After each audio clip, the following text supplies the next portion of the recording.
Shattered Worlds. Darkness Summons Book 1. By Ciara Graves. Chapter 1. The rain was relentless. When I was first accepted to Hollowell University, I knew that England would be fairly damp, but I didn't realize that the skies would open up and pour out a century of tears on what would have been a perfectly pleasant September day back home. I was a long way from home. A car, a bus, a plane, and now a train, and I'd finally arrived in the seaside village of Mettleshire. If all went well, it would be my home for the next few years. But college wasn't the only reason I decided to move across an ocean. "Madam, move," barked a loud voice, breaking me out of my reverie.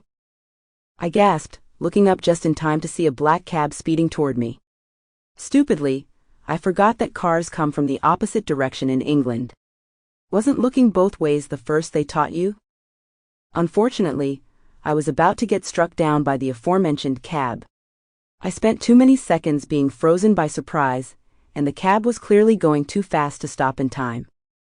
How unfair, I found myself thinking, to die just moments after safely making it all the way here.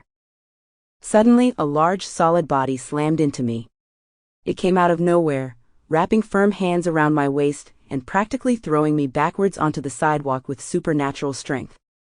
I landed hard on my back with a gasp, clutching onto my assailant, or savior depending on how you looked at it, so that I wouldn't crack my head against the pavement. They landed above me, trapping me in place with large arms and strong thighs. And I realized it was a boy. Well, a man, I suppose. He looked like he was about my age, with wavy auburn hair and sharp green eyes.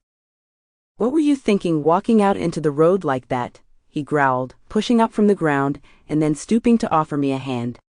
He was incredibly tall, I noticed. "Oh, sorry. I forgot that the traffic goes the other way, I guess," I babbled, staring at his hand nervously. At my words, the guy sneered. Despite the jewel-toned eyes and light hair, his demeanor suggested that he was far from an angel. Maybe it wasn't a good idea to give him my hand. I could get up from the floor all by myself.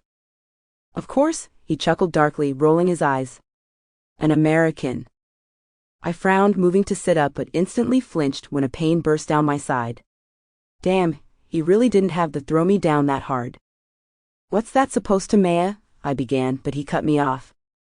"Come on, princess, get up," he said, impatiently gesturing with his hand for me to accept it.